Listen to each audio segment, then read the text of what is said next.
so proudly we hail, and the twilight's last gleaming, whose broad stripes and bright stars through the perilous fights. Oh, the ramparts we watched were so gallantly streaming, and the rockets trembling, the bombs bursting in air, gave proof through the night that our flag was still there. Oh, say does that star-spangled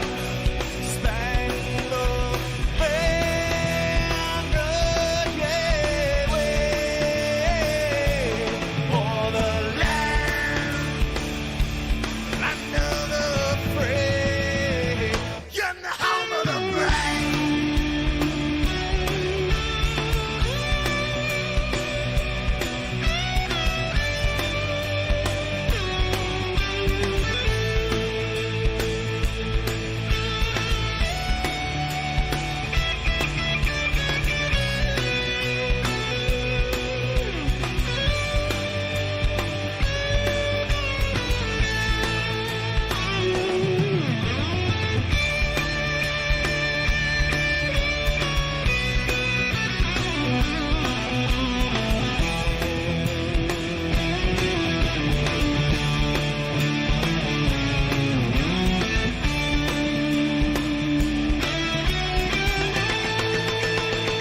Because we are the brave.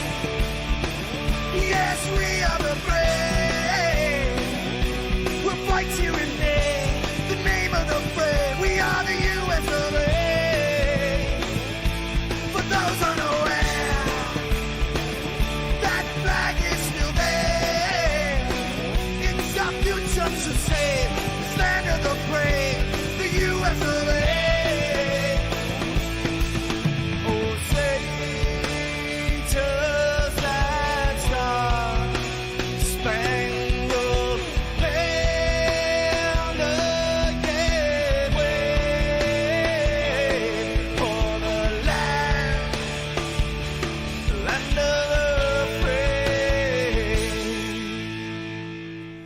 and the home of the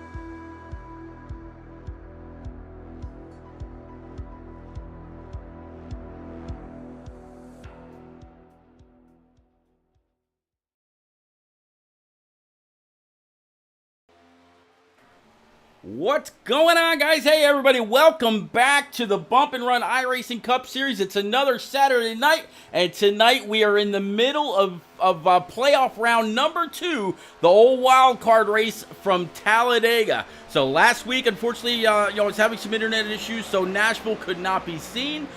Tonight at Dega, next week at the paperclip of Martinsville. So it's gonna be one hell of a round. But again, welcome everybody to Talladega. This is the Bump and Run iRacing Cup Series one more time. In the booth, it's the one and only Big Will. Will, 2.6 miles around this high banked juggernaut, also known as Dega. We've got between 15 and 20 cars going to be out here on track. We're right in the middle of the second round of playoffs. Welcome back, sir. How you feeling? Who do you have tonight, sir? Feeling good as always, Pete. Thanks. Glad to be back. Talladega, tricky track because you're always unpredictable winners. You know, you never can tell. Maybe Philip Bridgman, one to keep an eye on. He's always up there amongst the battle for the win at these plate tracks. But man, yeah, it's so hard to tell because it's a high-speed chess match, game of inches at places like this in Daytona. So beautiful 8 car there, Budweiser Dell Jr. Scheme. Yep. But man, you just never can tell what may come of a race at Talladega. It can be just action all the time, or it can just be filled with mistakes. Hopefully none tonight. Yeah, we'll have to see. You know, we watched the 42 way up by the wall. I actually heard in these cars, this next-gen package doesn't actually like to be way up by the wall. It actually prefers that second line, and then you drop down on your final lap. So far, James Sellner is the fastest man in town with a 53.36. Duran Carver, the guy that we've been riding here with this number 42, Dale Jr. throwback to his Bud days. He even has the yellow rookie stripe across the back. Aaron Bradford right now in P number 2 in this number 95 Wrangler machine. Philip Bridgman, the guy you said you're going to keep an eye on, and his Aerokinetics number 48. So far, P3, Duran Carver, Sean Judson, and Caleb Shelton are your top 6. And just as I say that, looks like Jaden Sanchez J has taken over the P3 spot. So we're starting to see more and more times fall into place. How about this 28 of Josh Small? What do you know? Well, Josh Small, I would say one to keep an eye on for sure in tonight's race. He could be a sleeper for sure. I would say definitely maybe fuel mileage, if it does play a factor, he would be one to try something for sure. Another one that you mentioned earlier, Duran Carver, I would say keep an eye on him and Sellner. I would say they might try to hook up and work together this race. So hopefully Josh could pick it up. If that was the first lap, maybe the second lap around. Yeah, kind of riding on board right now. Both. Yep, riding on board right now in the cockpit with Josh Small in this number 28 Ford Mustang GT. So far, he's the slowest man in town, but this is his second lap. You definitely see him guiding his Mustang GT right down on the butter, right down on that yellow line. You don't want to turn too much, but at the same time, you can't drift up track and make the track bigger than it already is. Coming through the tri-oval, coming to the start stripe, and the start stripe here at Dega is a little bit further into the track as Josh Small goes ahead and brings it to P number 6 behind the 18 of Sanchez and in front of the 42 of Carver and the 48 of Bridgman. So yeah, even that second lap, not really all that fast right there. But I'm sure, like a lot of the drivers would actually say in real life, it's all about how you race and where you finish there. It's not about the Q lap, because that means absolutely nothing at a place like this. All right, so it looks like qualifying is over. 94 laps on tap tonight. Let's go ahead and bring up your top drivers. Let's go ahead and clear the boards and go through our grid. So again, Caleb Shelton at number 73. He's going to start P1 with Sean Judson to his outside. So outside pole to that number 19. James Sellner Jr. in that 43, P3. Aaron Bradford in that 95 Wrangler machine, P4. P5 is going to be Jaden Sanchez in that number 18 with Josh Small to round out row number 3. Duran Carver in that 42 is going to be sitting P7 with Philip Bridgman, P8. P9 is going to be the 37 of Mr. Hunsaker himself. Cameron Smith is going to be P number 10 in his number 9. The 23 of Brian Hunt in 11th with Richard Johns Sr., P number 12 in that 8 machine. The rest of the field is going to look like this. Kevin Kevin Roy in that number 12 is going to be P13. P14 to round out row number 7 is going to be James Bryan in his 5.5. The 2-4, Mr. Adams is going to be sitting P15 with Hunter Head P16 for row number 8. Last but not least, row number 9 is going to be the 86 of Thomas Richards in his 86, and then David Cassidy out of Canada sitting P18 in that number 17. So there we go. So nine rows, 18 next gen Cup drivers about ready to tackle this this juggernaut. Any change or any thoughts that you still going to kind of look at Bridgman and a few others, or are you kind of surprised by the speeds in qualifying? What you got, Will? I'm kind of surprised that we didn't see a few more drivers make an attempt to qualify. We got Cameron Smith there starting in 10th. Definitely have to keep an eye on him. Brian Hunt starting 11th in that 23 machine. Definitely one to watch as well. Kevin Roy, David Cassidy, I'm very familiar with them. They can be very, very sneaky. So you got to watch out for them in the closing laps. They can just come out of nowhere on you. Thomas Richards there in his 86, he could just be one to also watch. I mean, hey, the whole field, Absolutely. Talking about the whole field, see what kind of weather they're going to be dealing with this afternoon. Looks like an 82-degree air temp with a 98-degree track temp. Just a little bit of about an 11-mile-an-hour wind, so that could definitely help some speeds down the backstretch where you see them right now. In fact, I'll go ahead and bring up your track map so you can see where these guys are all night long. It's gonna be one hell of a race, Will. And again, welcome back, sir. Thank you. Repeat. Good to be back. Like I said, very much missed being gone. Sorry for the absence. 94 laps here. That is the scheduled distance for a NASCAR Craftsman Truck Series race here, scheduled at Talladega Superspeedway.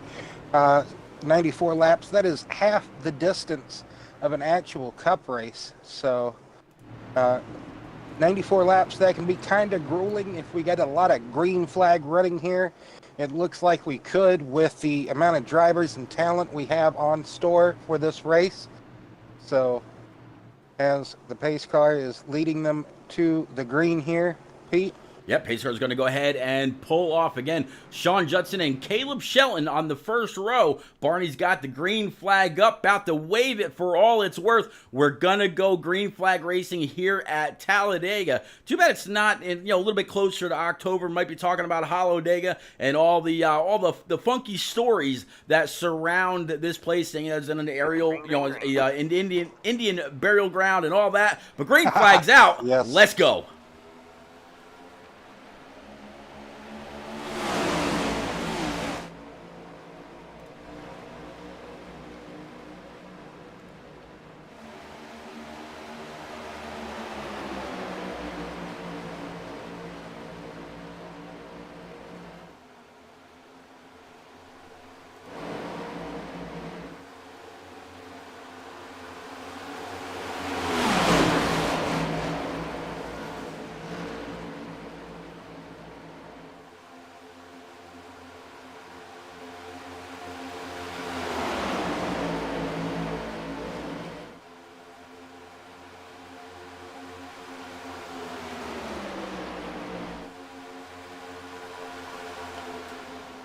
All right, so Will, looks like Sean Judson, he's going to be able to come on up first and lead lap number 1, but for some reason looks like Sean might be blinking out or just a little bit of an issue here. Not quite sure what it is. Let me try to get back up. There we go.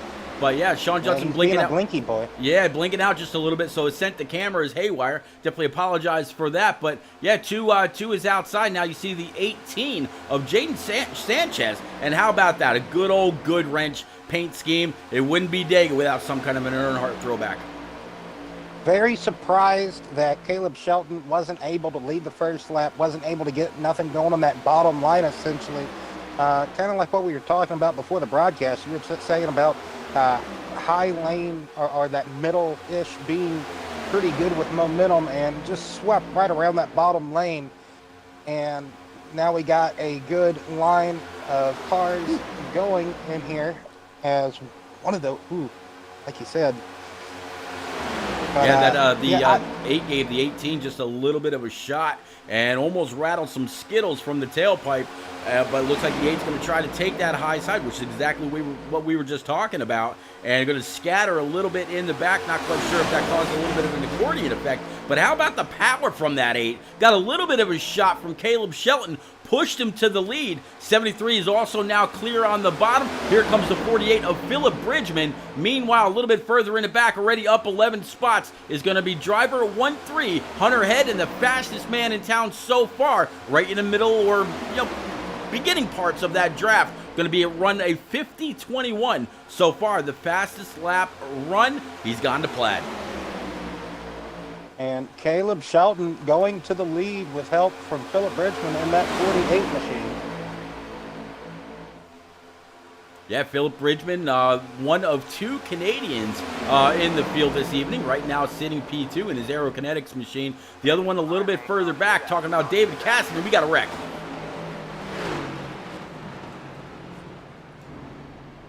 All right, so caution number 1 is out on lap number 4. 90 more laps to go. We kind of saw it happen live right there, but I was actually looking up at the scoring pylon. So let's go ahead and take a look back if we can. It's going to have something to do with David Cassidy. So let's. And I do believe the 13 of Hunter. Yep, you got it.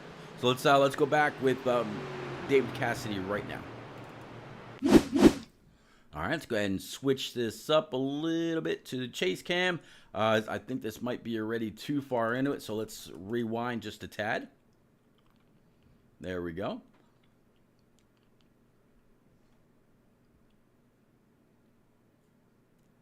No, I'm guessing maybe that wasn't. All right, let's fast forward.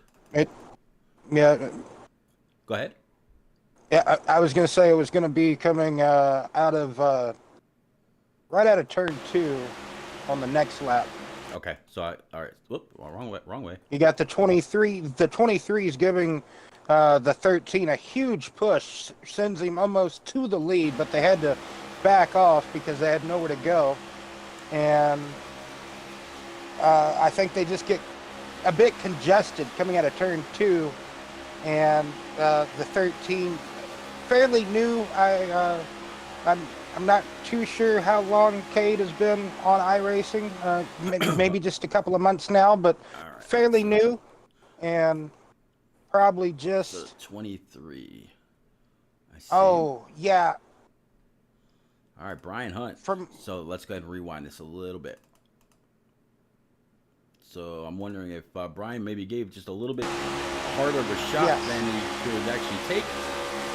Yep. I'll agree with that one. Yeah, 13 just straight into the wall. And also, maybe lap 4, do you really want to be pushing that hard, Pete, on lap 4? Not this early, no. Yeah. Nope, not this early.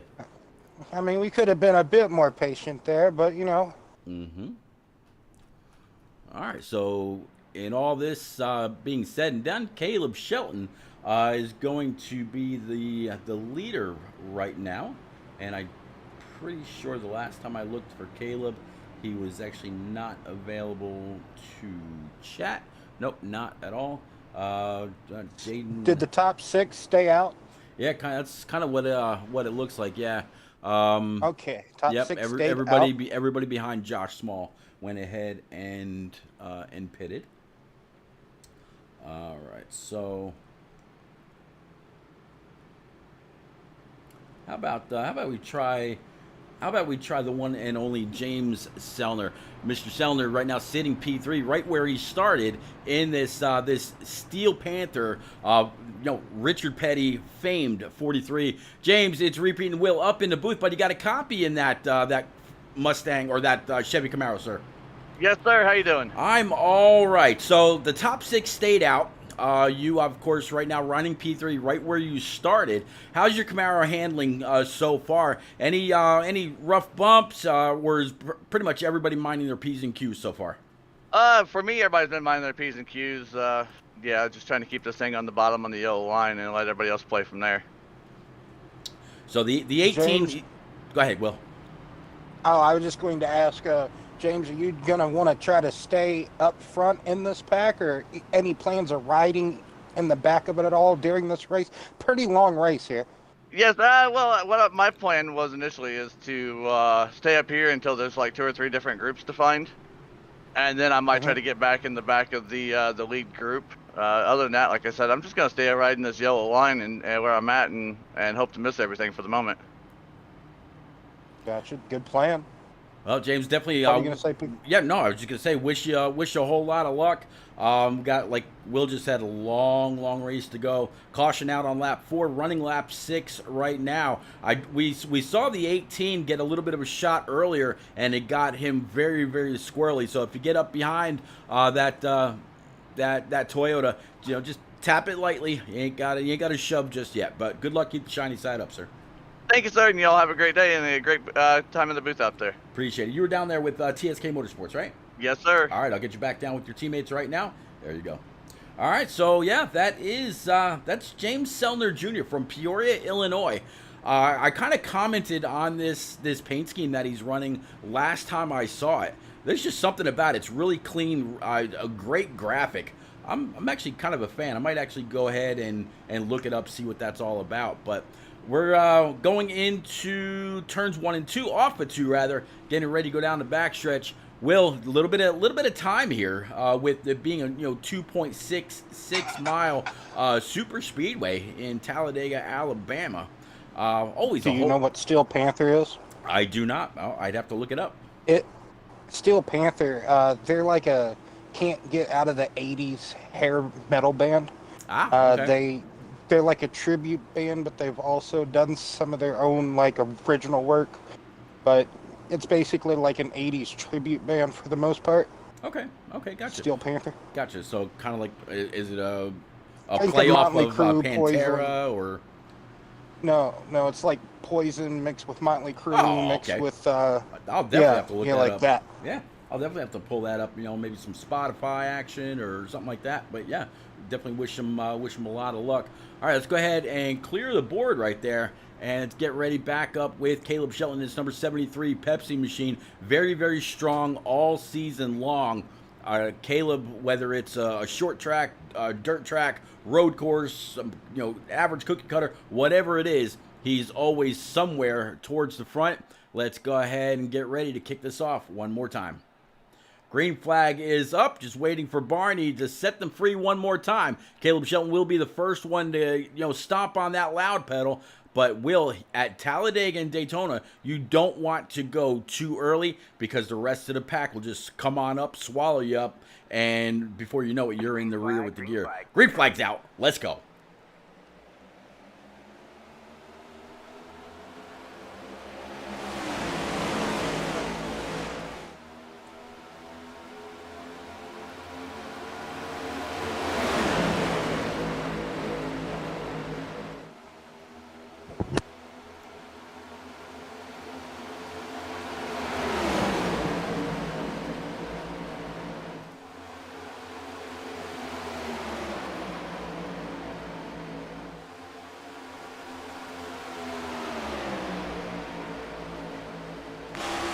Yes, most definitely, Pete. Don't want to get too far out ahead on any restart at a place like Talladega or Daytona.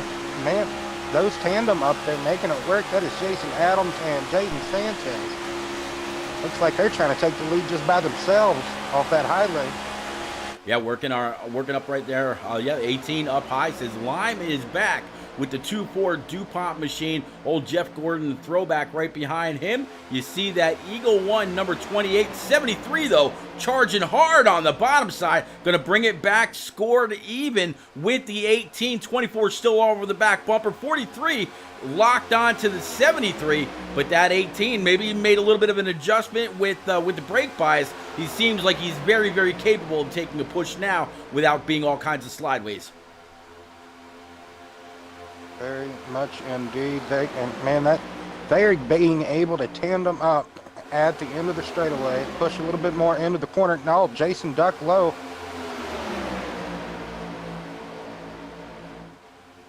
So you have three cars on top, a little bit of a gap back to the fourth in line there. But on the bottom, you see a whole row, very, very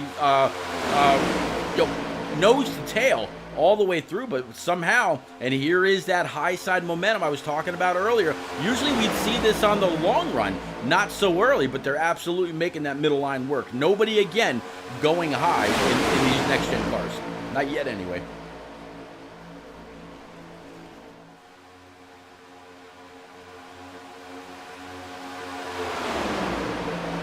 As you can see by the track map, coming off of turn 4, going through the trial, which is the least banked part of this track. And usually you'd see a lot of cars get a little loose here. I can recall several races back in the day where Dale Jr., I mean the Pied Piper of Talladega, would come off 4, come through the trial, will get really, really light in the rear end, and would just go around. Next thing you know, his car is pointed towards the inside wall, and ended a couple of races for him very early. But so far, 18 now on the bottom side. Top side doesn't yet seem like they've got things formed up or working as a unit just yet. And yeah, the top 3, top 4 really have choice of lane. They are trying to get some type of lane started. And right as we say that, those top 3, they thought they wanted to go up there. But, they are trying to get something formed in the back there. Looks like Josh Small trying to lead that effort up there in that 28 machine. Just nothing going at this moment, Pete, on that high side. Everybody at the moment content to ride this bottom. Yeah, I believe that's David Cassidy right by... Yeah. Great minds think alike. I was about to say it. David Cassidy right behind him here. These two trying to make it a good effort just by themselves. Absolutely. You see that 8 car in B number 3, like you just said.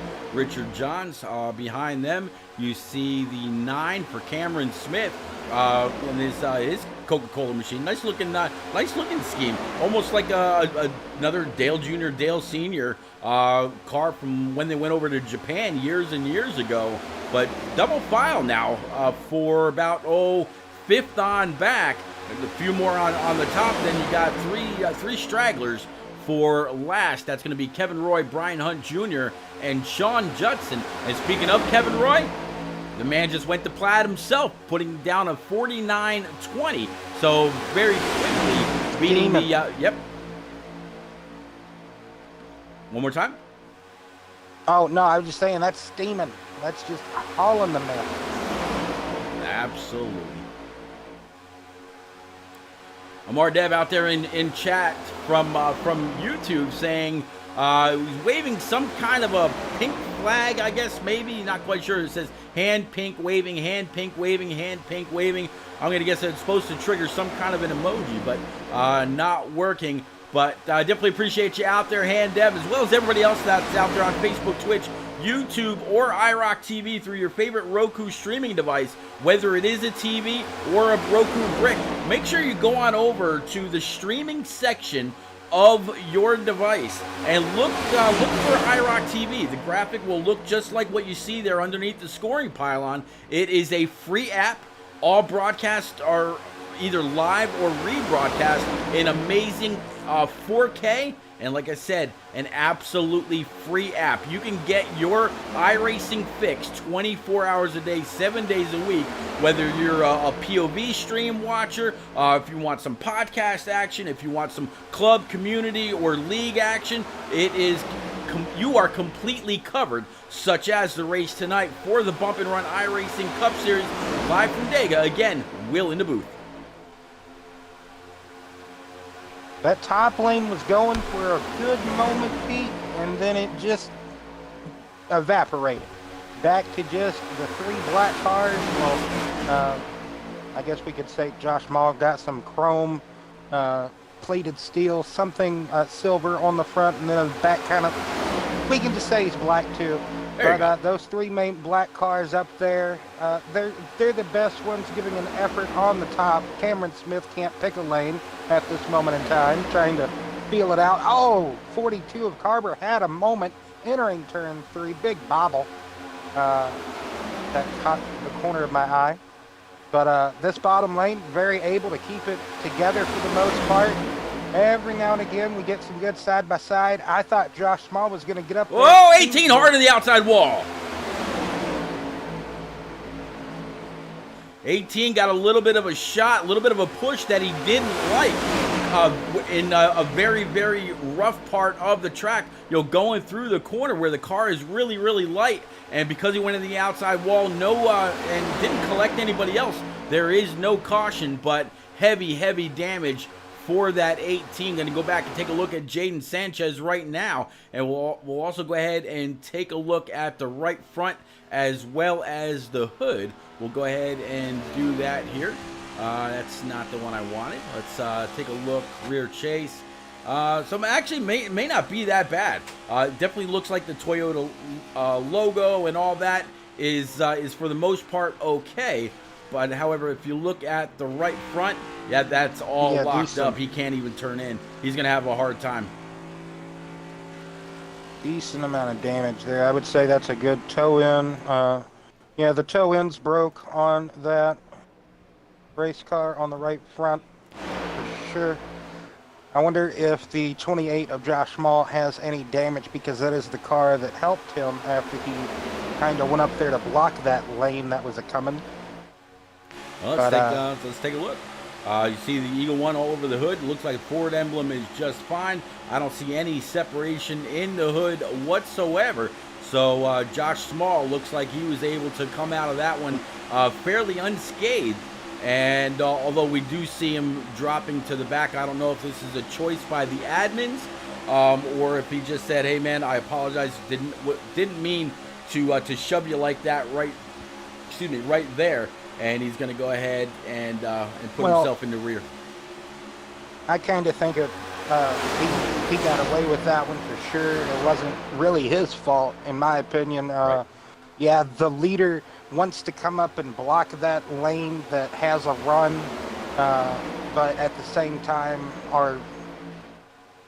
that first or second place car, if they see a run coming, they want to jump up there and try to be the one to catch it. But that lane is coming with so much more momentum, and sometimes it's a 50-50 chance whether you're going to get kind of dumped or put in the wall, or something's bound to happen if you go up there and try to block that run that's a-coming so much faster. Absolutely. Some say you can really get caught, with an extra 10, 15, maybe 20 mile an hour more, depending on where you're at. If you're trying to pass somebody and you've got a full head of steam trying to go around the outside, around the inside, through the middle or wherever, you're definitely coming with a lot more speed. Just to be able to even attempt the pass says just that. So right now, keeping an eye on the 17 of David Cassidy. He's up 17 spots right now, but we know, Will, just how fast the spots change out here at Dega. He could be in the front right now, and then in 2 laps he could be in the rear, maybe somewhere in the middle, just kind of get shuffled out. But as of now, he's got the 24 of Jason Adams right up his tailpipe, and then the 73 of Caleb Shelton down 2 spots after starting on pole. Yes. David Cassidy, Jason Adams, longtime competitors in the SRU series of leagues, and also racing over here in the B&R. So I'm not surprised at all to see them nose to tail working together this early in the race. Caleb Shelton still up there. No surprise, like you said, always seems to have a top 5 car just about everywhere he goes. Absolutely right. Right now riding on board with the 9 of Cameron Smith in that outside lane. You see the 8 right in front, 73, 24, and 17. They are absolutely nose to tail. Usually when we're talking about Daytona or Talladega, one of the main rules is don't push the pusher. I don't think those top 3 care about that rule at all. They were absolutely shoving for everything it was worth coming down the backstretch. Yes, I'd have to agree with that rule too. That's a long time rule that people like you and me, we've kind of lived and died by. Please, if I'm pushing someone, don't push me. But then sometimes people don't hear that correctly. But these 3 seem to be working pretty fine and dandy without that. They're just trying to protect and keep that lead as much as possible. Those cars on that outside, they don't want to give up at all, though. Good side-by-side racing here early on. Only 22 laps in. Only 22 laps in so far. Just 1 caution on the night. And we were talking in pre-race about 22 to 25 laps on a full tank of Sunoco E15 fuel. But Will, the biggest thing is with these races, there's very, very little tire wear. You could probably go the entire race and not change tires. Do you do that and possibly deal with the tri-oval just a little bit, or do you take maybe just right, and then the next time you got to come in, you take lefts? What would be your strategy at a place like Daytona and Talladega where tire wear really is null of an issue? Yeah, if I can get a couple of guys to work with me, like say 2 to 4 guys in my drafting bubble, I guess you could say, in my circle, that's going to come down and pit with me every time. If we're going to have green flag pit stops, maybe just get right sides every time, maybe none, like you said, because there's no tire wear. So you're just open to so many options here, just to dive into pit road, just set in that box as long as you need to for fuel, and bam, back on your way. Don't worry about those tires, like you said, because you don't necessarily need them. So it's all up to everybody's different strategy.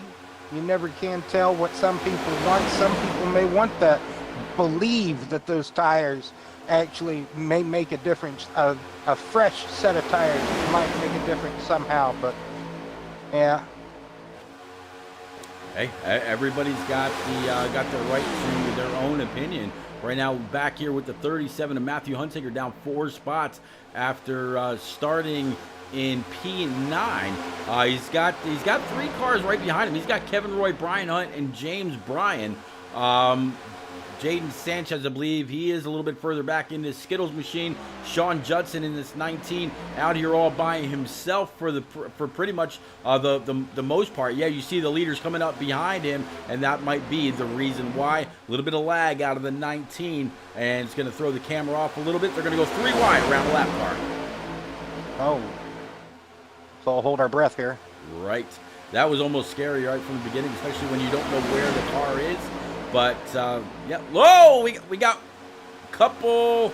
48, I think, was just into the wall, as well as one other. But they're going to be able to gather it back up. You see the 8 all the way down off track as well. He wasn't able to work his way on back up. That was net code. Yeah. So unfortunate. Well, look at how spread out they are now. So now they've really got to work together even more than they were before. You can see on the track map going through the trial right now. Front pack back down. One more time. Like you said, to get single filed, to run that lead pack back down so they can catch them back up. Right. Don't want to get too far lost, and it's still too early. 26 out of 94. You don't want to be too aggressive with the side draft, but you still got to try to figure out what you can and cannot do. But you never can know when that netcode bubble will strike. It almost gives me some trauma from the console days whenever you played NASCAR 14 or 15. And the bubbles in that game were like massive. Like you thought you were so far. Oh man. Remember big Heat, run Heat here 3. by Richard Johns. Yeah, remember Heat 3 and the contact with those cars. You couldn't touch another car, otherwise you were around. There was nothing that you could do with them at all. And that was the first year of the NASCAR Heat Pro League, and a lot of those races ended up with huge issues because of the bubble and the contact that was pretty much not suggested or not allowed, because it would completely end somebody's night. It was a show, that's for sure. Back whenever those first NASCAR Pro League days were going on, that's something. Fun times. Absolutely. I got to spot for the one and only HD Motorsports a time or two while during my time joining him in the booth with NNR and a bunch of other great leagues, eSpark back in the day, all that on console. Mm-hmm. Oh, at a moment. All right, so let's go ahead. They gathered it back up again. Yeah, 4 wide right now for P number 2. Well, they were, but they're going to stay 3 wide for P3. 24 is going to be able to squeak on by. Here comes that Wrangler number 95 on the bottom. Looks like we've got some takers for pit road.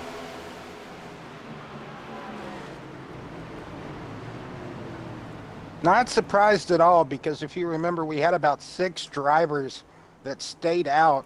I believe this is the 6th, or around that. Yep. That should be coming. So in all of that, looks like Kevin Roy in that number 12 machine now leading the pack. He's going to go ahead and take over, and Rowdy Energy all down the side might be feeling a little less rowdy right now. All he's got to do after being able to work his way up there is really just guide that Ford Mustang GT right around the bottom, keep the left side right on that butter. The 2-3 of Brian Hunt now right behind him with James Bryan P3. Cameron Smith in that number 9 Coca-Cola machine P4, and P5 is going to be Richard Johns. Kevin Roy now your biggest mover.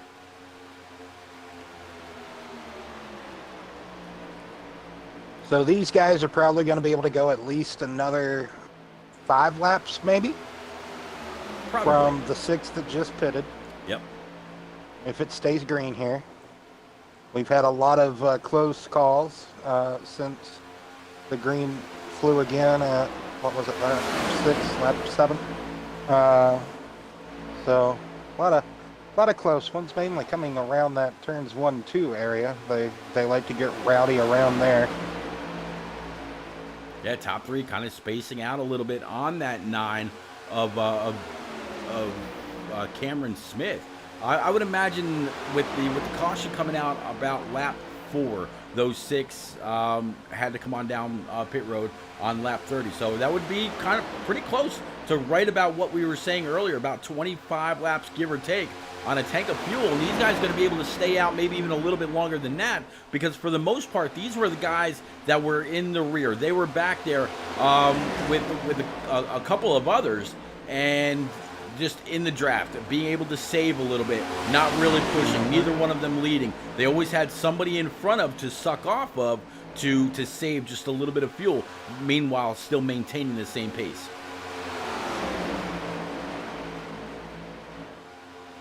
Putting a lap there on the 86 car of Thomas Richards. Not sure why, but he came out of pit road by himself, pitted by himself, and came out by himself. Need a drafting partner here. Yes, you do. If you're going to stay competitive or at least try to be on the lead lap. Yeah. You see, those 6 that pitted were able to come out just in front there They are about 2 to 4 seconds ahead of this lead group here. And they were able to get up, for the most part, I believe, together, and get back up to speed together. And that way they can kind of, as they're getting back up to speed, they're getting reorganized, those 6. And we just have 3 people here leading. We got another one there, here, there. You know, they're actually going to gain a lot of ground if it keeps staying green, Pete. Yeah, they really will. Especially these guys right here now. The 73, the 43, 24, and 42. These guys are all going to gain a huge amount of time as they go around the aerokinetics machine of Philip Bridgman in that number 48. These guys really staying nose to tail. They're not pulling out. Nobody's worried about leading the lap. They know the 73's fast. They know he can hold the wheel. They're just going to stay with him, make as much hay as possible, and try to gap the rest of the field. This is, with Caleb Shelton leading, this is 8th, 9th, 10th, 11th, and 12th. So, meanwhile, back at the ranch, though, Kevin Roy and company coming on down pit road. There you go. There's your time difference. Jaden Sanchez is also attached himself on the back of that group we were just noticing. Yeah, let's go ahead and take a look at Jaden Sanchez right now. There he is. Yep, in that number 18, he was the one that had some issues very, very early on. We were looking at the hood. We were looking at the right front. Let's actually go ahead and take a look at the hood on this machine again, and the right front, no issues. So he went ahead and he burned his one fast repair, and right now he's got to be feeling pretty good about that choice. But because with the field as spread out as it is, I don't think he's got much worry about any kind of a big one or having to whoa and slow it up in order to not get collected one more time. He has no lime sour taste in this Toyota Camry TRD machine whatsoever. He's just got to try to hold on. Meanwhile, back in P17. Yes, try to get back to being that first car, 1 lap down, and then hope, pray, rain dance inside your cockpit. Do whatever you need to do to hopefully bring out a caution. Hopefully you're not a part of it. And he'll be back on the lead lap, but it kind of isn't playing out that way. Looks like a nice green flag run at this point. Yep, sure is. Looks like Kevin Roy, while Matthew Hunsaker, Cameron Smith, and Richard Johns are all on pit road. This number 12, again, Rowdy Machine, he's going to go ahead and take the lead. But I tell you what, one thing that's really, really interesting, he's got no help right now. But there you see the 73 and the guys that we were talking about earlier making a whole lot of steam. Yeah, they're catching him awful quick. Oh yeah, they're just going to go ahead and fly around the outside. No speed comparison whatsoever. Exactly. He's going to have to just try to grab a hold, be the caboose. Looks like that is Brian, the 55. Oh, no. Brian Hunt's going to let him in there.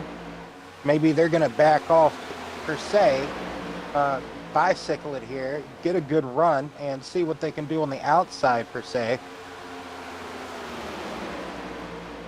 Yeah, looks like they're actually going to go ahead and jump right back in line. So, yeah, Caleb Shelton has started on pole. He's going to go ahead and lead here in the 73 Pepsi machine. James Sellner that started P3, he's up 1 spot to P2. Jason Adams in that 2-4 Camaro up 12 spots after starting 15th. Duran Carver to 4th, gaining 3, and then our top 5, Kevin Roy, who we just saw in that 12 machine, he is right now sitting P5, up 8 spots on the evening so far. So what do you say we go ahead and pick up with Caleb Shelton, try to work our way through the field, kind of reintroduce you to everybody that makes up the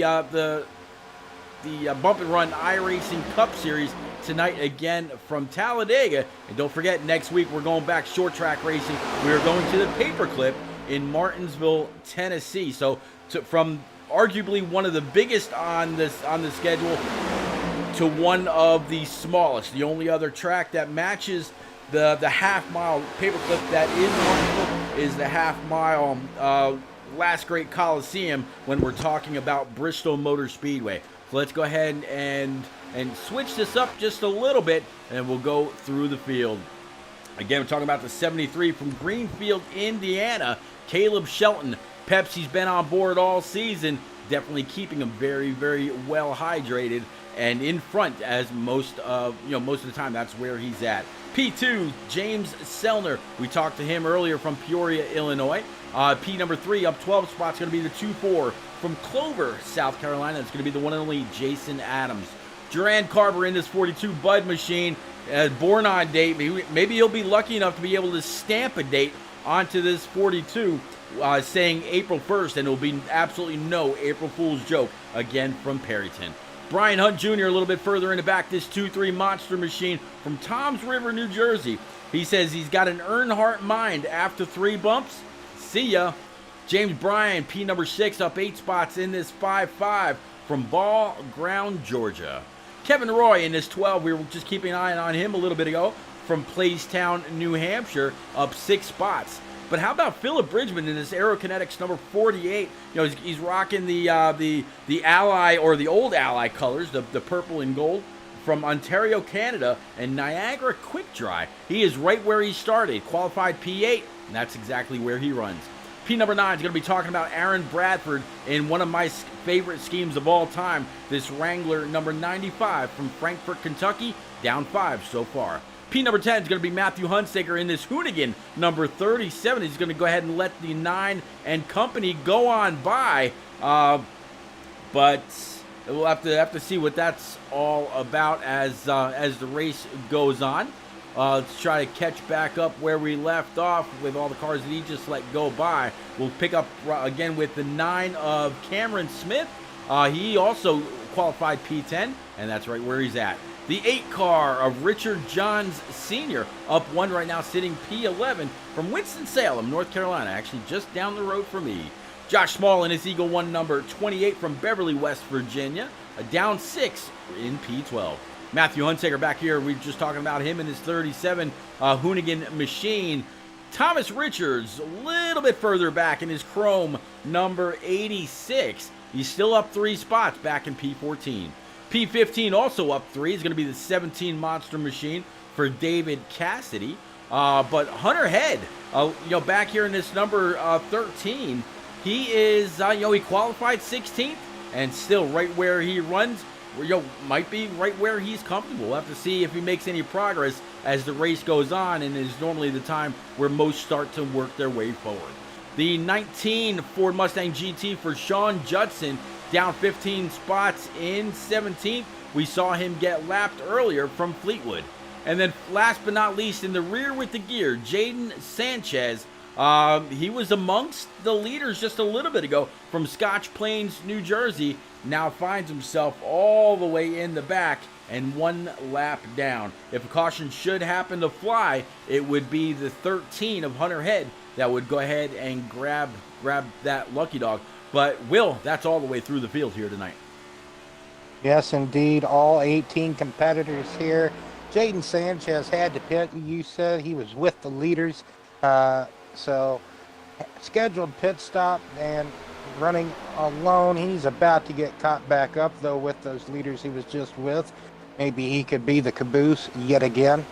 Some are just separated by a handful of laps, others just a few from one another as far as fuel goes, because Jaden had an altercation with the wall earlier.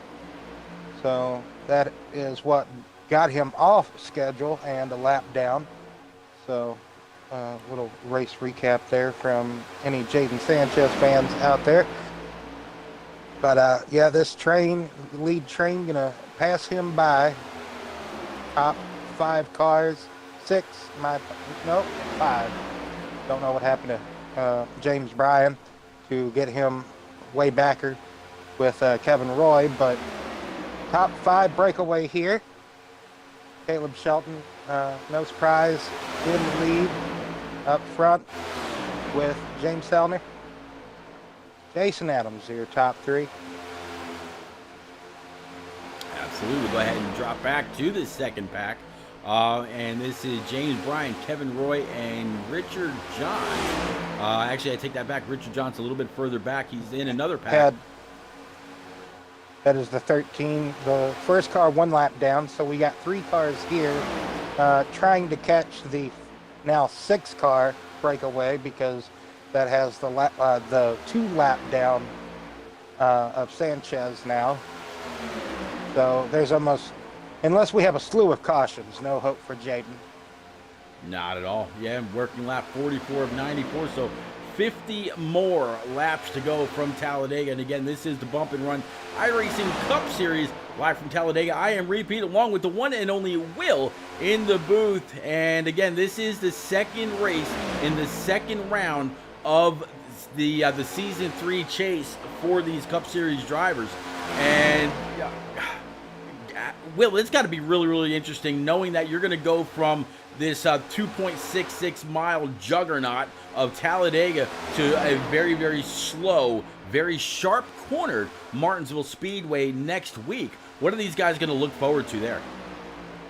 Well, going to look forward to possibly getting run into the back of a lot, per se. You might have a handful of people all up on one another, as far as everybody might have different braking point or lifting, when they want to turn into the corner. Well, others might want to turn sooner, or others may lift off later or brake later than that other might. So you might see a lot of foulness, a lot of running over each other, but you also might see some good battling at Martinsville. So it can be a good place that produces racing, or it could just unfortunately produce a lot of bumping out of the wayness, I guess you could say. Because that is probably the best track to do that sort of thing. But if you do it too harshly, you spin them just right out, and that can produce just caution after caution after caution, because mainly what people want to do, that they want to be that car that is in that left-hand lane, that bottom lane, going through the corners, right up on the curb. You don't want to get on it, but just be right there. And if you just give just even a half of a lane, or just a window of opportunity, some of these guys will take it. And you got to be careful. Yeah, you absolutely you have to be careful. Martinsville, it can be very, very rough. I mean, you think about Joey Logano and Matt Kenseth, back in the day. Kenseth had enough. That was a good one. Yeah, he pulled an old Days of Thunder move, went down pit road, did what he had to do, came on back out. Logano had no chance whatsoever, got shoved to the outside wall, back to the inside wall, and both of their days were done. While Kenseth got parked that day, and I believe a week after as well, he gained a lot of fans, because at the time, Joey Logano was on everybody's radar as somebody they did not want to, be around. I mean, he would complain about blocking, and then he would do it himself, and he still does it to this day. It's just people have gotten more accepting of the way that he races versus how they'd rather him race them.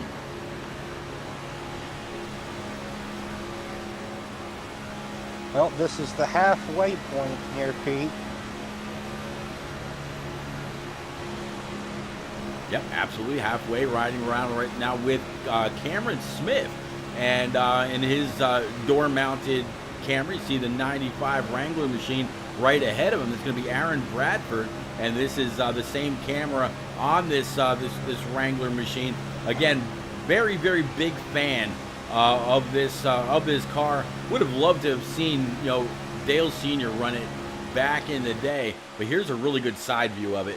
Absolutely beautiful looking machine. This group of drivers have actually ate at least 2.5 seconds out of the race leaders, so they are slowly eking away at that front group. They were 9.25 seconds back. Now they're only 7.5 back. 7 About 7 1/4, so Yeah. 2 seconds gained here. And this might be why the front pack right now, they are side by side.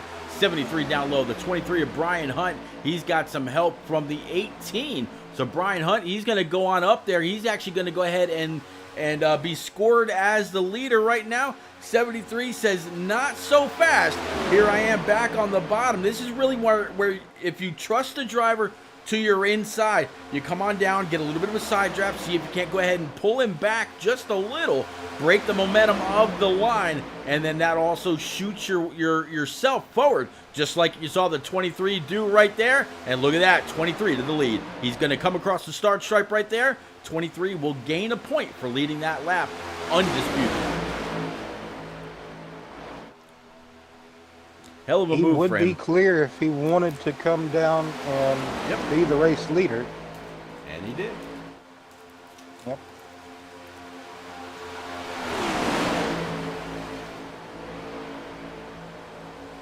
Yes, while these guys are side by side or just messing around, trying to battle for the lead of the race, that back group back there eating more out of the lead, trying to catch up to this pack. Also, that little second pack, those little 3 cars back there, have caught back up now. So, yeah, riding along with the hood view for Richard John Sr. right now in this number 8 Chevrolet, and he's up 4 spots. And you look at the scoring pylon. You know, right now P8 is showing 4.9, and you see that ticker dropping. You know, 4.8. Now it's going to be 4.7, and then it'll be in the 6s. The only thing, Will, I gotta wonder is it going to be too late? Will they have to come on down pit road before they can get a whiff of the draft, as they continue to break up top, and they continue to try to battle side by side for the lead, and this is just allowing that second pack to pull up. Now they're actually going to go ahead and make it 3 wide. 18 actually thought about bringing it 3 wide, thought better of it, went up high, and 73 getting a little bit of a shot from Brian. I kind of think that back pack might catch them before they pit here again. I just got a feeling. Well, it'll be interesting. That time continues to drop down to 4.4 when we were just saying how that. racy they are up here. Yeah. Ooh. Yep. And now that backpack is all, they're going to go ahead and increase their numbers by a good 2 or 3. So, yeah, this 8 continuing to move. Before very long, he's going to have a little bit of a draft off of Kevin Roy or whoever that may be right in front of him. Actually, yeah, it's gonna be the 12 of Roy. He's 1.6 off the leader. So all they've got to do is try to stay right there, get a little bit of a pull, get a little bit more momentum. He's got a good shove from the 9 of Cameron Smith. He just needs to maintain and try to work his way up there. They're doing a great job, though.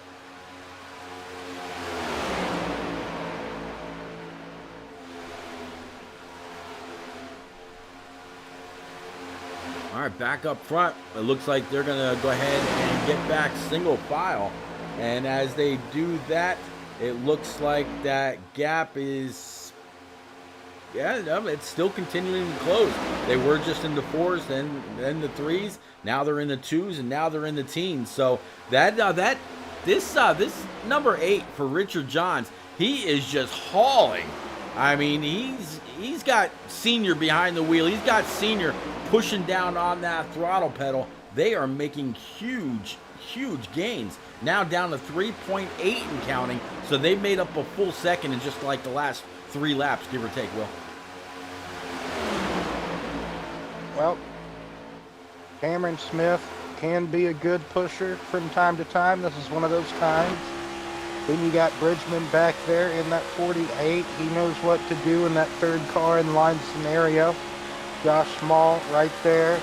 Good line of cars. Good line of drivers.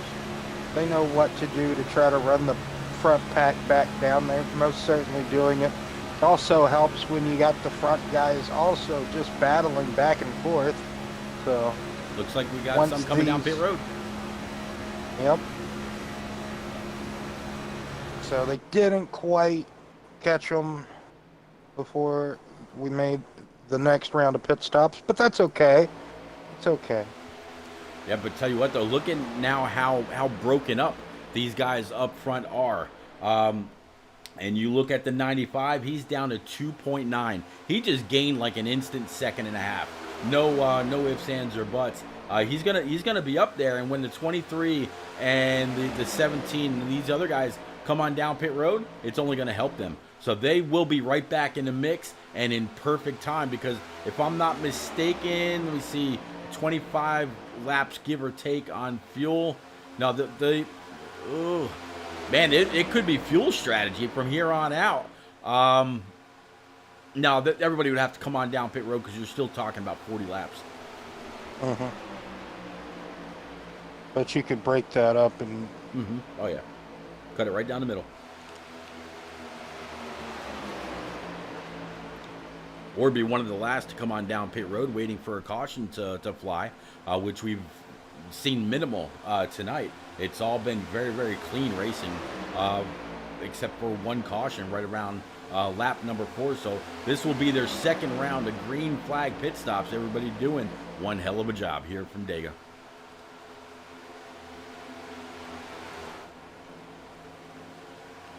Oh, there you go, Will. There's your pack, all back together again. 3 more in the back, going to go ahead and peel off, come on down pit road, and looks like the 18, he's hoping, he'd love to see the caution fly right now, because he's in the front of this pack, and he could also be, he's not going to be in that lucky dog position. I believe the 86 of Richards right now is the first car. No, I take that back, as they went on by pit road. That moved the 17 of Cassidy up to the lucky dog recipient position.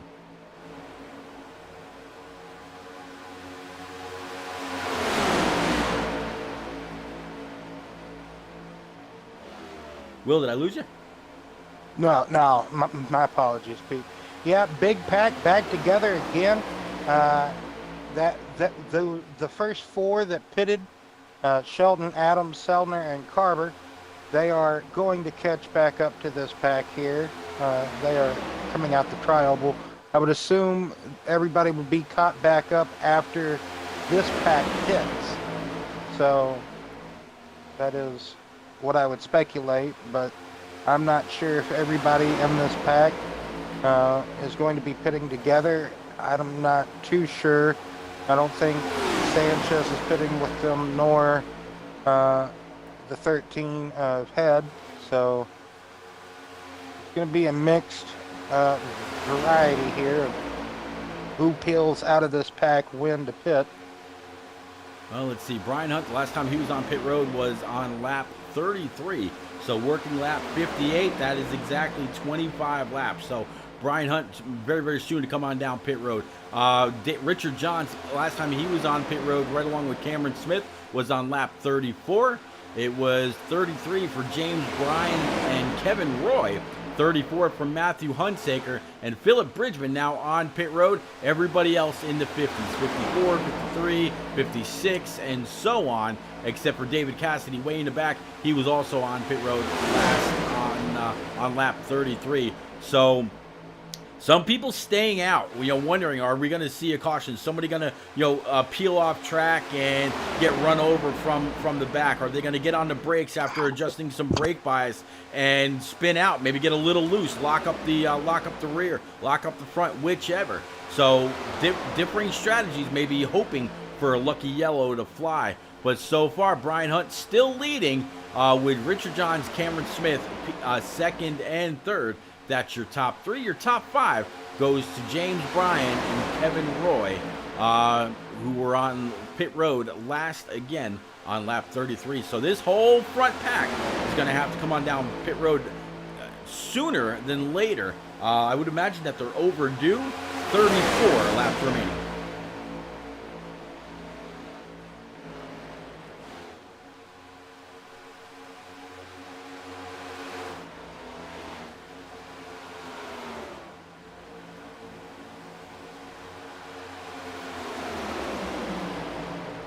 All right, here comes a few on down pit road right now. Going to try to whoa it up and slow it up all the way down to 55 miles an hour. You got one up front. They're going to be side by side right behind them. That's going to be Brian Hunt, Kevin Roy, and James Bryan. A little bit further in the back there, you just saw David Cassidy go across the yellow line as well. So that is going to make Richard Johns in this number 8 that was leading the charge from way in the back, now leading in this Goodwrench 8.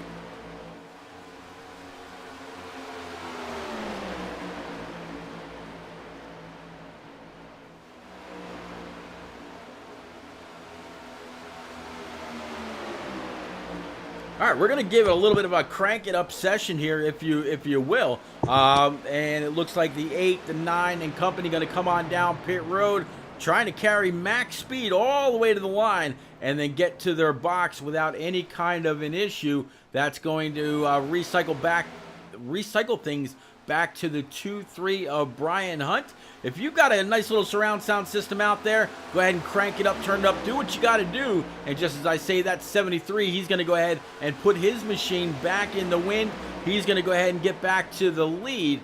Jason Adams, James Sellner, Duran Carver, and Brian Hunt, after now everybody here has been on pit road during lap 54 or later. So these guys, we'll see when we come back if some are gonna just ride around in the back, save as much fuel as they can. Can they go 34 laps? No, I don't think so. So it'll more likely be a splash and go, and that's exactly what they may do. But in the meantime, let's catch up with the 4-3 of James Sellner, right on board with him and a couple of his close competitors for a lap or two. Again, go ahead and crank up that sound bar. Let's go.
Whole lot of pushing and shoving up front. Caleb Shelton absolutely getting hammered in the back end by the 2-4 of Jason Adams. Jason Adams, though, up 13 spots since the beginning of this race, working lap 67 of 94. Again, this is the Bump and Run iRacing Cup Series. I am repeat, got the one and only Will Roberts in the booth with me, and this is Talladega, Season 3, round number 2 of the playoffs, second race in. And this, you could call this the wild card race, Will, because this has been exactly just that. We've only seen one caution so far in 67 laps. That was very, very early on. Most of these guys really minding their P's and Q's, but look at this 24. He's absolutely shoving that DuPont nose up underneath the 73 Pepsi machine as they come across the line one more time to start lap 68. Not too sure what happened to the 48 of Philip Bridgman down, Pete. Maybe a speeding penalty or something something similar to that nature in the pits. I do believe he pitted alone. Maybe I'm just not too sure why he fell off the pace of the fellow competitors he was around. Just don't quite understand it, but... Well, let's see if we can't rewind the old-fashioned way here and find out. Working on that right now, and yeah, he's... Seems like our groups that we have had are a bit disorganized. They're not really with the people they were when we made this pit stop here. No, very different packs. I mean, just as I say that, it looks like Jason Adams, he's been able to go ahead and grab the lead, and that's going to put Caleb Shelton back to P3. So I'm kind of curious, how did that patch just happen? Let's see if we can pick up with it and find out. Caleb Shelton, where are you? Jason Adams, there we go. All right, let's switch on over to our handy-dandy chase cam. You see the 73 away up high. Let's go ahead and back up. Did the 24 give the 73 a shot that it didn't like? Let's go ahead and play it. All right, so the 48 got lapped. 2-4, 73, 43 in that middle line. And so far, it looks like 24 is all over the back end. Nope, 73 just decided, I'm going to go high. You go ahead and take it. I have a feeling this is going to be a fuel move by the 73 of Caleb Shelton. He wants to go ahead and drop back just a little bit, save just a little bit of fuel. He's going to drop in P number 3 right in front of the 42 of Duran Carver. And yeah, that's what that's going to be. So I think 73 might be just trying to save a little bit of fuel. Leading these races, you burn the most because you're pulling the rest of the pack along. Yes, that front car and any pack going to burn the most, like you said, because it is punching the hole through the air for everybody else. All right, so you got this pack of 4. And then Aaron Bradford in this number 95 Wrangler machine. He's got the 18 all over his backside. Those guys kind of lined up. They had to go high, go around another car. But here they are again on the bottom. 95 leading 18, who we saw earlier very, very fast. He just needed a lucky break before. Oh, I'm not even live here. Let's go ahead and bring it back live. Yep, sorry about that. Got kind of wrapped up in everything that was going on. My bad. It's all good. Completely my bad. Kind of getting wrapped up in everything that's happening here.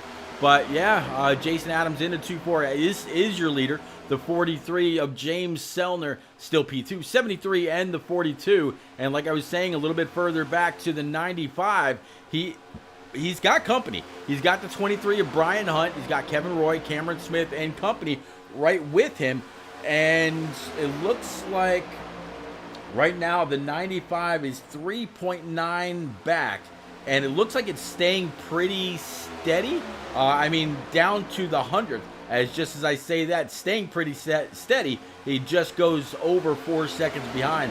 So your top 4 again of Adams, Sellner, Shelton, and Carver pushing and pulling their way to try to get a bigger and bigger gap. That way, when it's all said and done and they've made their last stop on pit road for probably just a quarter tank, no tires, come on out and try to do anything that they can to keep these guys behind them. That's going to be the money stop, Will. Yes, indeed it will. The final stop of the day coming up shortly for everyone still to go here. I don't think Bradford is probably the best person to hold station in this pack here, apparently, or something. Yep, it looks like something. Go ahead, I'm sorry, Pete. No, I was just going to say, it looked like for a second there, just as you were about to say, he may not be the one to lead this pack. Looked like Brian Hunt might have agreed with you, kind of a Johnny on the spot move, because he absolutely pulled on up, thought about trying to pass the 95. The 12 was going to go with him, but now Brian, he is all over the back end of that Wrangler machine and shoving as hard as he can. But still, Bradford now falling back to just about 5 seconds. All this pushing, all that's doing is heating up the 23's motor. It's not gaining any time. Indeed, for some reason, 4 cars, the front 4, just better than these 4 back here. Bradford, Hunt, Roy, Smith, Johns, and then I believe we got some stragglers in this group. We got Bridgman, Sanchez, Head, someone else, I do believe. Yeah, looking back on this this Wrangler 95 right now, I don't see any kind of separation in the hood. I don't see anything going on with the left or the right fenders. Let me go ahead and take a look at the rears here. Right rear looking pretty good. Left rear also looking pretty good. And if I drop back in behind him with our chase cam, I don't see anything going on with this 95. Just for some reason, doesn't have the speed to be able to lead this field or this back pack and try to make hay, as our top 4 now over 6 seconds ahead of this pack.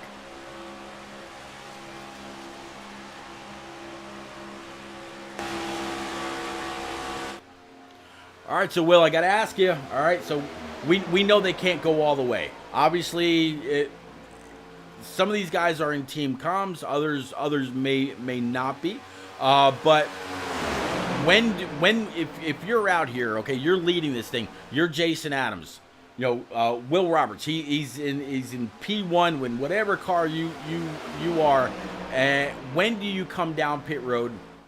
Who are you talking with for your pit road entry? That way you're not running each other over. Nobody's getting packed up in the rear.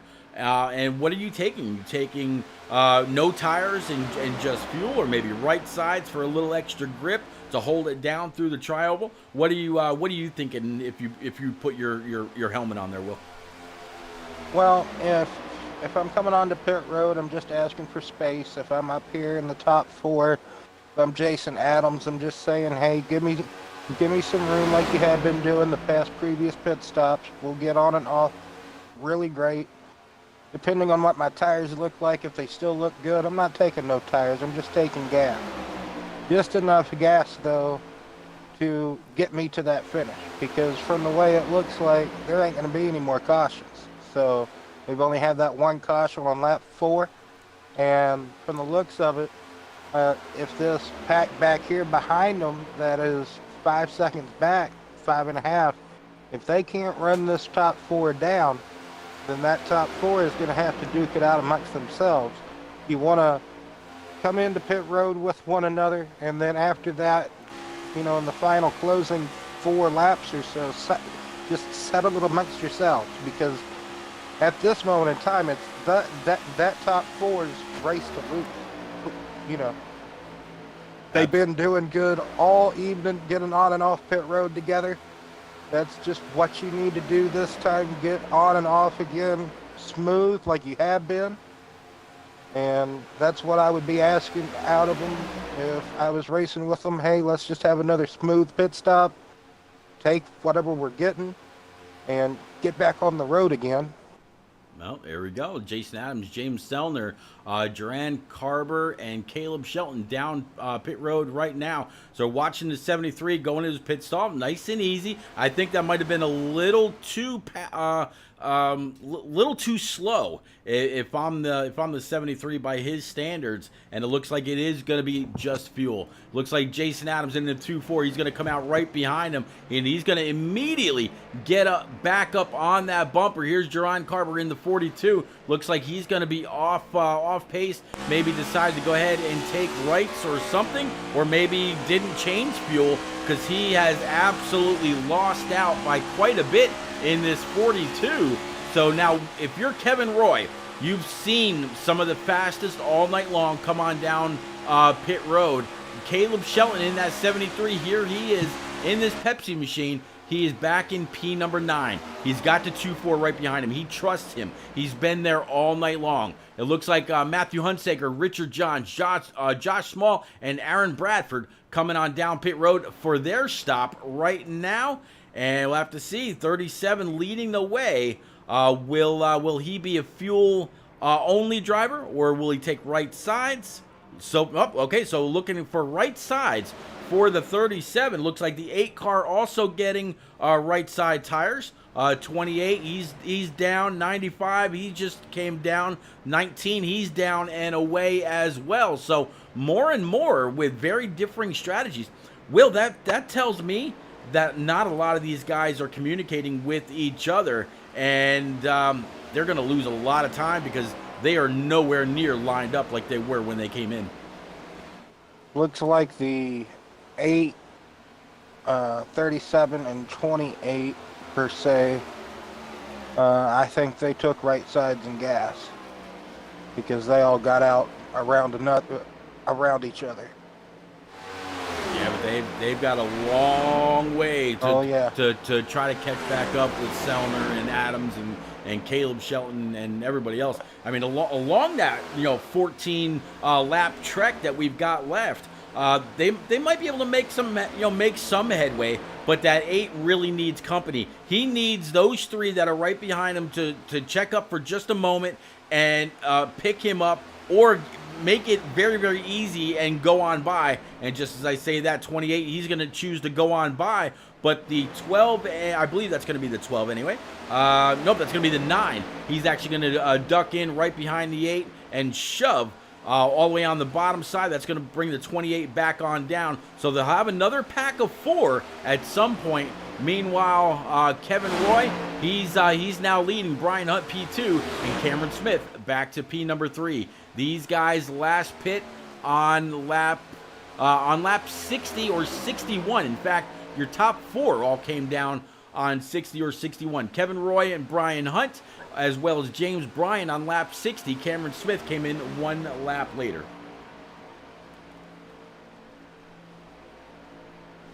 A lot of space here, Will. Yes, indeed. And when it's all said and done, as far as the pit cycle is done, it looks like it's going to be a 3-car battle. Shelton, Adams, Sellner, Carver lost a lot of time on that get up and go out of the pits. He couldn't catch back up with them for some reason. Yeah, I mean, you look at the track map right now in the bottom right-hand side. Usually at Dega, we're used to seeing maybe 1 or 2 stragglers or whichever. But the guy in first place right now, Kevin Roy, he's just now crossing the start stripe. Here comes the second pack. After a few seconds, here comes the third pack. So that red line indicates the start stripe. That's where this race will finish in just 11 laps here from Talladega. Again, this is the Bump and Run iRacing Cup Series. And, man, race number 2, round 2 of the playoffs, Will. I mentioned earlier that Martinsville is up next week. The very very short half-mile paperclip, and that's going to be an interesting race. A lot of people love short track racing. A lot of fans absolutely love super speedway racing as well. We came out here tonight with a field of 18 cars and only one caution. Not too shabby, but right now, here we go. Top 3 coming in.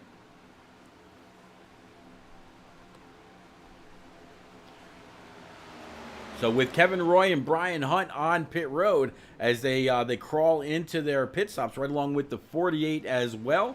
It looks like those two are communicating. 23 not taking any tires. Neither is the 12. 48 also coming on out right there with them. So nose to tail. That is the way to do it, and that's the way to carry max speed on and off pit road when you can hit your pit box at the same exact time. 10 laps remaining.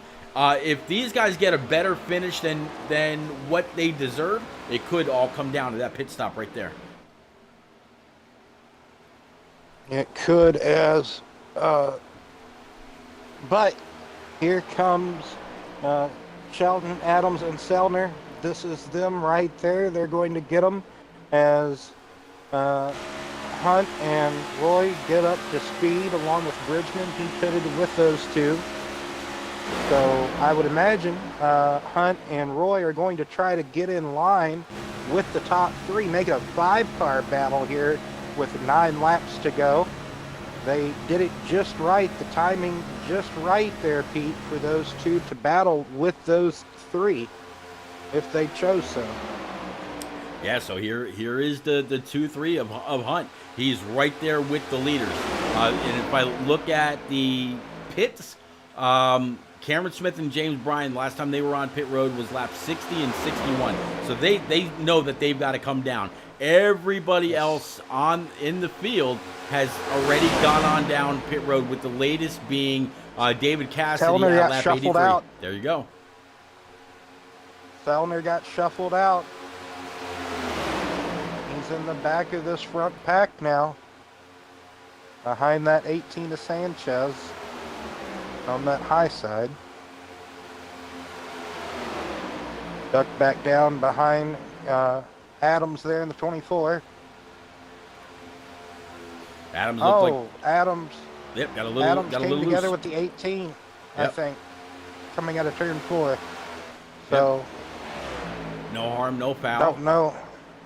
Don't know if he's going to be able to stay in touch, though, with that front pack. I think he's gradually going to fall off here, so one by one they could be slipping away.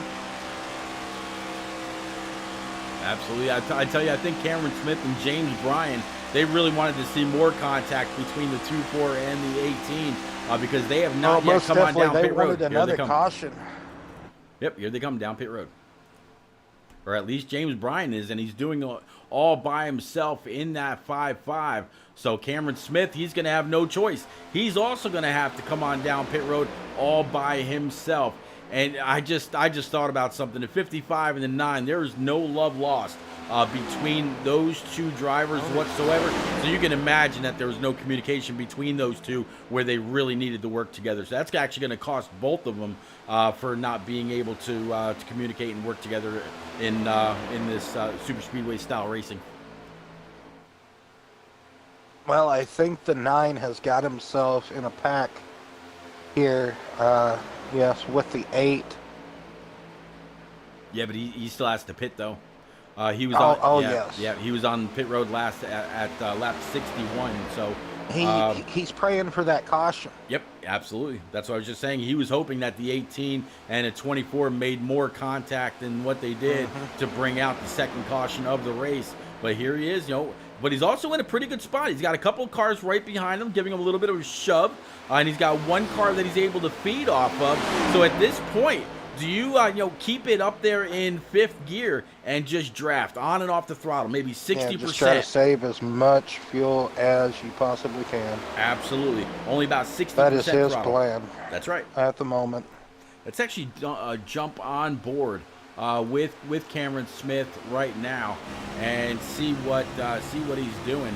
You see the 8 right in front of him. Looks like he's sitting at right around 8,200 RPM.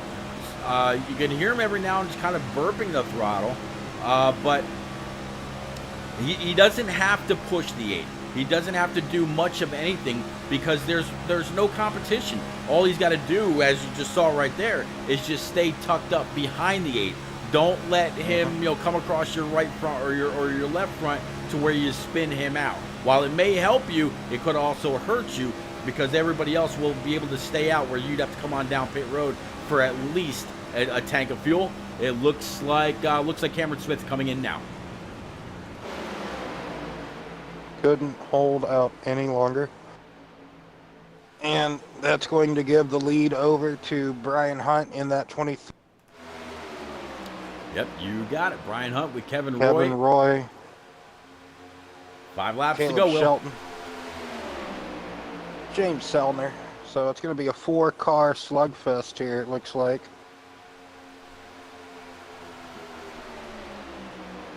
Who would you have your pick on here in the closing laps out of this top 4?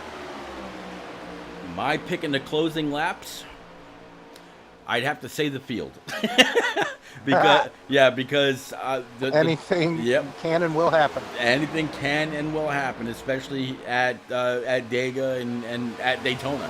There's no way to precisely call one of these races. The 12, he's going to try to duck outside. In fact, in about the next lap and a half, I would imagine the 12 is going to start laying back to see exactly how long it takes him to get a little bit of a run.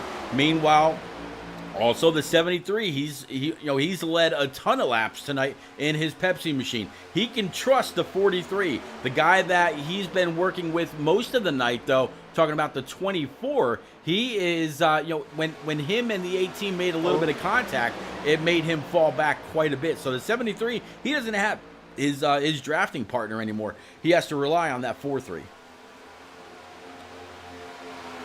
3 to go. Almost looked like Caleb was looking for a way by on the front. Yep, going to lay back just a little bit. 13's going to go ahead and get up and out of the way. Doesn't want to be any kind of a factor in or an influence in the final running order, or whoever can go ahead and win this race. He'll go ahead and drop back. Let the 2, 3, 12, 73 go at it. 43, 18 is 1 or more laps down. That's going to be Sanchez. He's actually 2 laps down. If we should get a yellow here on this lap, that would put the 19 of Judson back on the lead lap. He's the first car 1 lap down. The 55 of Brian right now is the last car on the lead lap. How about Will? Who do you have as they come down the backstretch? Well, it's either Sellner or Shelton for me, I would have to say. Because, I don't know, you almost got to pick the guy that's been up front the entire time, and that's Caleb right there. Or either James Sellner. They've both been up here the entire time.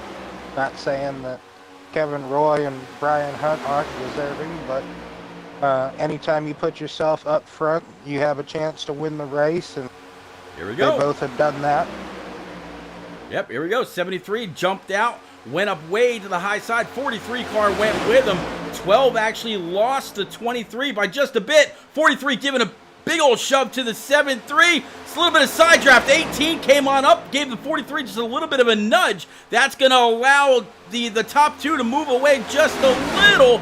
2-3 on the bottom. He sees double wide right behind him. 73 is going to go ahead and duck on in. 93 laps completed. This is lap 94. The 23 of Brian Hunt, he just has to make that monster machine wide. Will the 2-3 have a run coming off of turns 3 and 4? So far, survey says no. He's going to be able to stick right there with the 2-3 of Brian Hunt. Brian Hunt, you can thank Kevin Roy for a push across the start stripe. Hunt gets it done at Talladega.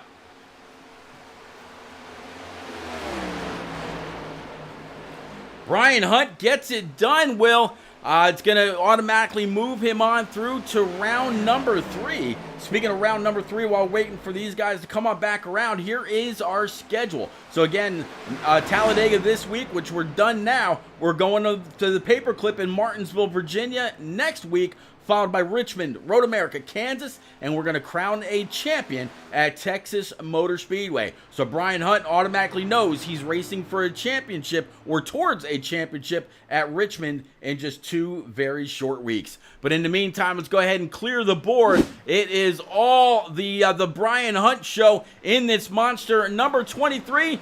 Brian, the floor is yours, sir. Burn them down.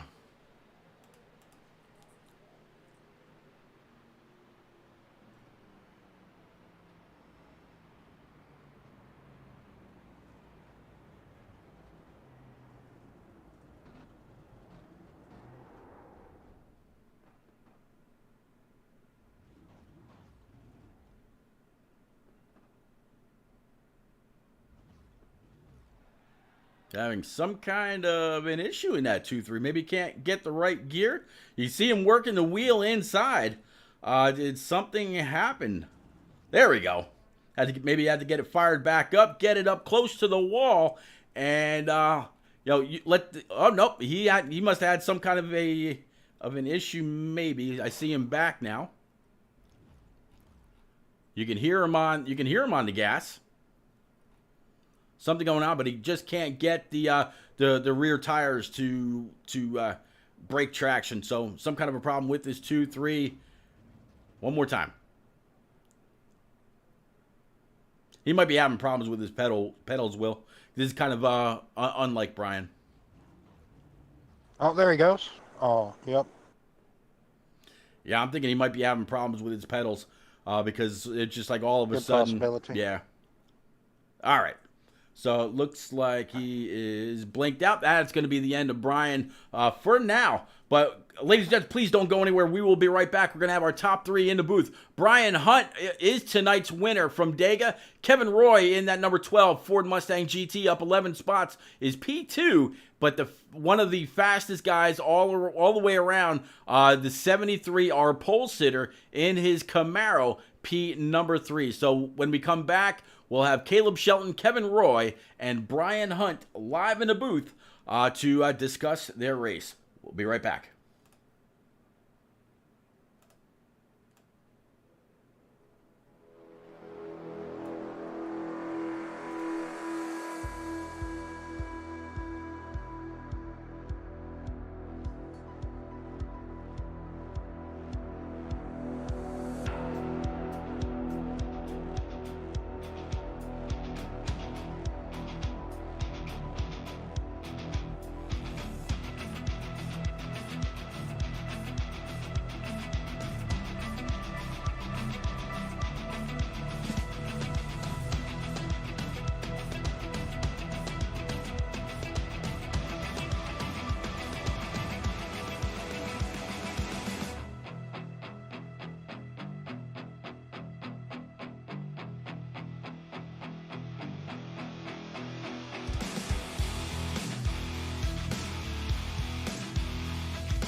All right, guys and girls, we are back. We've got Caleb Shelton, again, driver number 73, Pepsi Camaro. Caleb is with Will. Will, what's Caleb got? Yes, Caleb. Interesting race, to say the least. Only one caution. I was expecting at least maybe 2 or 3, to say the least. What was the pit strategy like, diving down there all the time with Jason Adams and Hellner and Carber like? Well, we were trying to just go as long as we could, and all of our fuel situations were a little bit different, but we would just dive in whenever the guy that had the lowest amount of fuel needed to pit, so that way we were able to stick together and keep helping each other out there on the track. It looked like I would say you probably led the most, maybe quite a few laps tonight. You seem to always be up there on these plate races. Is that your plan just about every time, to stay up front all the time? Yeah, I like to stay up front and versus dropping to the back, because it seems like any time that I try to drop to the back on one of these races, we always lose the draft and we're not a part of the lead pack. So my plan is always just to try and stay up towards the front as much as I can. I hear Martinsville, Virginia's next week. What's the game plan, all the focus going into Martinsville? Well, I'll probably have to run a decent amount of practice. I'm not sure how much speed I'll have around Martinsville, but we'll see how it goes. Should be fun. I like the track. Another question, Caleb. What all was your thoughts about the race tonight, and also about how it ended? I thought it was a great race. Only the one caution is nice. Usually when we come to a super speedway, we get, like you said, we get quite a few more than that. So that was nice to have the nice long green flag run and focus on just getting onto pit road quickly, and just to focus on the strategy was really fun. All right, I got to throw my congratulations in there as well, Caleb. Will, thank you very much. Big congratulations. You know for sure you're going to be pretty stout at Martinsville and in the third round of the playoffs. As I pull up the schedule one more time for everybody that's out there watching, we go to Martinsville, next week. We've already covered that. Then after that, we got Richmond, Road America, and Kansas, and then we're going to crown a Season 3 champ in just 5 very, very short weeks at Texas Motor Speedway. So we got Martinsville, short track, Richmond, short track, Road America, huge road course, and then we're going to go to Kansas, where it's a predominantly high line track. Is there a favorite among these next 5 before we get to the championship race at Texas? Or are you just going to try to stay consistent throughout round 3 of the playoffs because Texas just suits your driving style, and the rest of the series better watch out? Well, I think what the track I'm most looking forward to is probably Road America, because I know the last season when we raced there, I had a pretty strong car, but I took myself out of it after the first pit stop, because I kind of overcooked it into turn 1 and on cold tires and just drove straight off the track into the wall. So I'll try to avoid doing that again. But yeah, I'm looking forward to Road America probably the most of all of them. All right, buddy. Well, we will see you next week at Martinsville. Any quick friends, family, sponsors you want to get out there, sir? I'll just quick shout out to my brother. I think he watched the race tonight. He usually watches the races every week, so just hi to him. I'm definitely glad that I was able to bring it back to him and everybody else that was out there tonight. Some internet issues been plaguing me as of late, but tonight's stream was absolutely flawless. So always great to see that. Congratulations one more time, Caleb. Thank you. You got it, buddy. All right, now we're going to bring on up driver 2-3, Brian Hunt, up 10 spots in his Toyota TRD Camry. Brian, you got monster in victory lane. It looked like you had a little bit of an issue on your burnout. Heard the ignition going. Heard you, saw you move up just a little bit, and then just nothing was going. Did pedals kind of crash out on you at the very last minute, or what? Ran out of fuel. So cutting it close out of fuel. Man, talk us through the rest of your race. That had to be pretty nail-biting to close down the last few laps. Oh, yeah. Well, the whole plan was after the first wreck, I thought I was out of it. So I'm like, all right, now I'm going to hang out in the back with Kevin Roy. Kevin Roy's a hell of a super speedway guy. So I hung out in the back with him and James. Us three were working out the a tango here. So I'm like, all right, I got to hang back. I got in that early wreck with Cade, which is my apologies that goes out to Cade. I want to see how much he can take with being the rookie out here and me being the senior. So, and going back to the console days, which we're all familiar with, Heat 5, 777, he said, lifted his back end up, and that was that. So my apologies go out to him. But after that wreck that I got in, I couldn't turn at all. My wheel was a whole 900 degrees and looking upside down in order to get that car to quick repair and back out there. So thank you for the quick repair and stuff like that. But yeah, the whole plan was technically just to ride around and figure out who I can work with and who I know is good, and stuff like that. Then I'm like, okay, well, all right, Kevin. So what's our stop? We're gonna have to come in a little early since there's only like 10 laps, 15 laps left. Sorry, was when we came in for our last bit. So I took enough fuel to get to the end. So yeah, I was very upset I couldn't do a little burnout, which punched me into round 3 with that win. So that's always good. Absolutely.